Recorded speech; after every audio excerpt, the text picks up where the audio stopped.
Zaragoza tiene dos catedrales y una de ellas es la Seo del Salvador o Catedral del Salvador.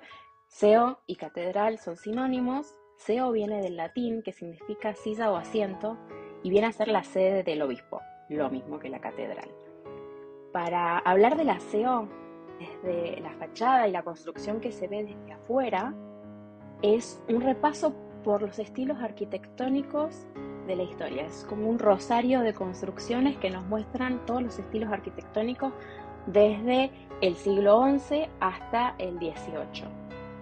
La construcción del aseo se hace sobre los cimientos de la mezquita Al-Jama, de la Zaracusta musulmana, que va desde el 714 hasta 1118, que era Alfonso I el Batallador.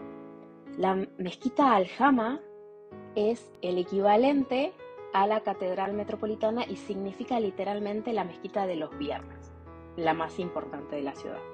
Podemos ver los restos de los ábsides de la cabecera de la iglesia románica construida en el siglo XII, en grandes sillares y con detalles de ajedrezados jaqués inspirados en la Catedral de Jaca. En el siglo XIV se elimina la iglesia románica, menos los restos que vemos hoy en la cabecera, y se recrecen los ábsides construidos en sillares, y podemos empezar a ver la construcción gótico-mudéjar. El arte mudéjar es un estilo artístico que se desarrolla en los reinos cristianos de la península ibérica. Es un fenómeno exclusivamente hispánico entre los siglos XII y XVII y mezcla las corrientes cristianas, románico, gótico y renacentista, con las corrientes musulmanas de la época, que a su vez tienen origen en la arquitectura persa. En el siglo XIV se hace una ampliación y remodelación que va a dar comienzo a esta construcción del aseo en estilo gótico mudéjar. Se agregan naves, de 3 pasa a 5, y se alargan 2 tramos a los pies, dejando una planta de salón que se recorre en forma circular. Una de las construcciones que se hace en el siglo XIV es el cimborrio que vemos en la parte superior, con forma de triple corona, que era la forma de la tierra papal. Y lo que tiene de particular este cimborrio es que no es ni el primero ni el segundo, sino el tercero que se construye. El primero se construye en el siglo XIV, que después de unos años se termina cayendo.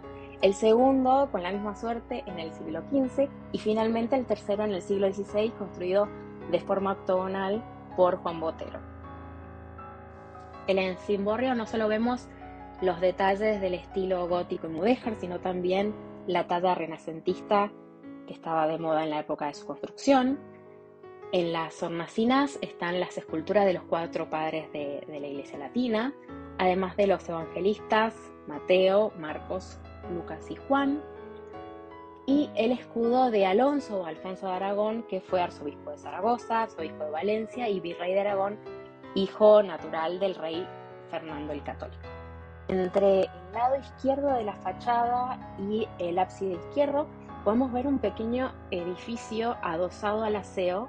Es la parroquieta de San Miguel o la capilla funeraria de San Miguel, que es la capilla del arzobispo don Lope Fernández de Luna, hombre de confianza de Pedro IV, gran mecena de las artes y el impulsor de obras como el cimborrio y la puerta principal, entre otras. Lo que primero nos llama la atención de la parroquita es el muro, la decoración que tiene. Se divide en 3 grandes paños horizontales con piezas vidriadas, azulejos pintados a mano, estos arcos mixtilíneos entrecruzados, que es una forma de lados rectos con otros curvos, decoración de platos, estrellas, y además vemos esto que en particular es la luna boca abajo, que es el símbolo del escudo de Don Luna.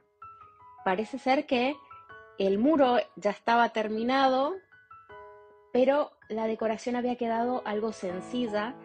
Entonces el arzobispo don Lope de Luna parece que no le terminaba de cerrar el diseño y el resultado, y ese mismo año contrató a 2 azulejeros sevillanos para que lo volvieran a decorar, y este es el resultado. En la parte inferior izquierda podemos ver una inscripción gótica ordenada por don Lope de Luna, atribuyéndose la construcción de la capilla. Ta bene fundata et supra firmam Petram. edificada y bien fundada, está sobre piedra firme. En el siglo XVIII se restaura el muro y además a la derecha, si notamos con atención, podemos ver unas marcas que es donde estaba el arco del arzobispo que comunicaba el palacio arzobispal con el templo y fue derribado en 1969. ¿Por qué Don Lope dedicó su capilla a San Miguel Arcángel? Y fue por un milagro que vivió. Estaba caminando cerca de unos pinares de Villarroya de la Sierra, en Zaragoza, y oyó una voz lastimera que pedía confesión. Buscando, se encuentra que es una cabeza cortada, que a pesar de estar separada del cuerpo podía hablar. Y le cuenta que antes de que le cortaran la cabeza, imploró al arcángel no morir sin confesarse antes. Entonces el arzobispo lo confiesa y el pobre hombre puede morir tranquilo tras quedar bien con Dios. Y es por ese motivo que Don Lope de Luna dedica a San Miguel Arcángel su capilla funeraria. Con la construcción de la torre del campanario llegamos a la aseo barroca de finales del siglo XVII, inicios del siglo XVIII, que es una torre de 4 cuerpos de 90 metros, los 2 primeros cuadrados y los 2 últimos octogonales.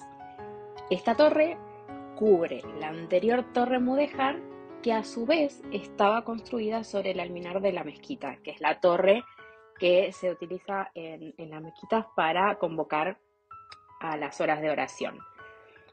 La torre está construida por Giambattista Contini, que fue discípulo de Bernini, y podemos ver que tiene el reloj con unas esculturas que son el día, la noche y el dios Cronos representando el tiempo.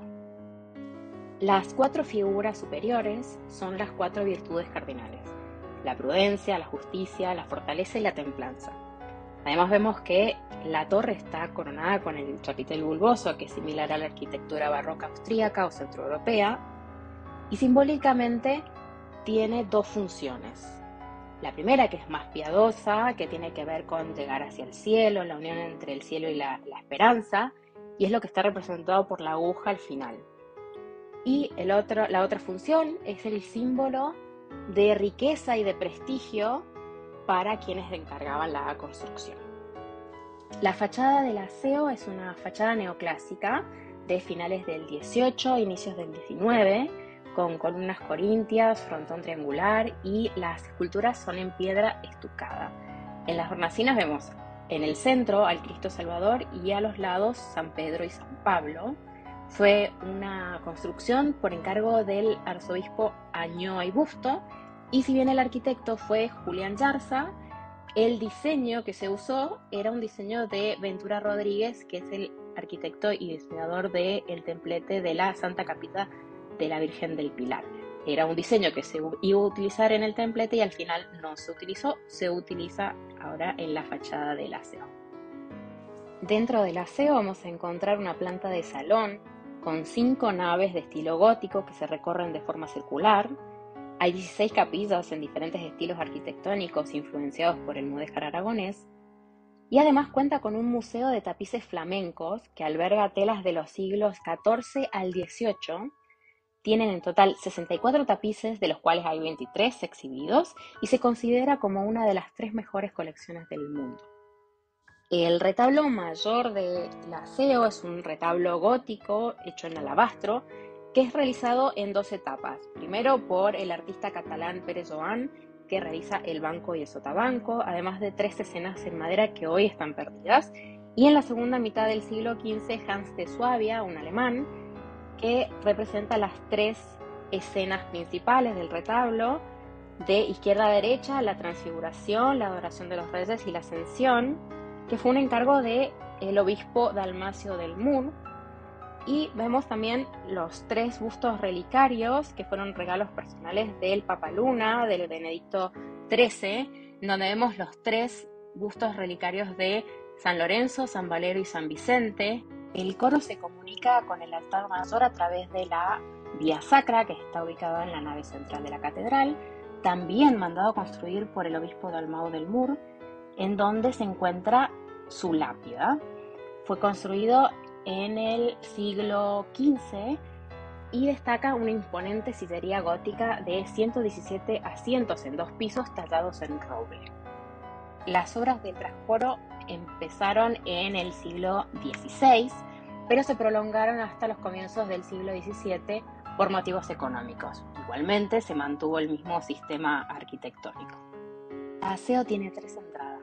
La principal, que es la que da hacia la plaza, y por detrás la puerta de San Bartolomé y la de la calle Pavostría. Entre medio de estas dos entradas está el Arco del Deán, que es un pasaje que conectaba la casa del Deán, que es el segundo después del obispo, el presidente del Cabildo Catedralicio, con el templo. La leyenda cuenta que las instituciones civiles no querían costear las obras del arco, así que el Deán se lo pidió a Lucifer, que accedió con el compromiso de quedarse con las almas que pasaran debajo del arco.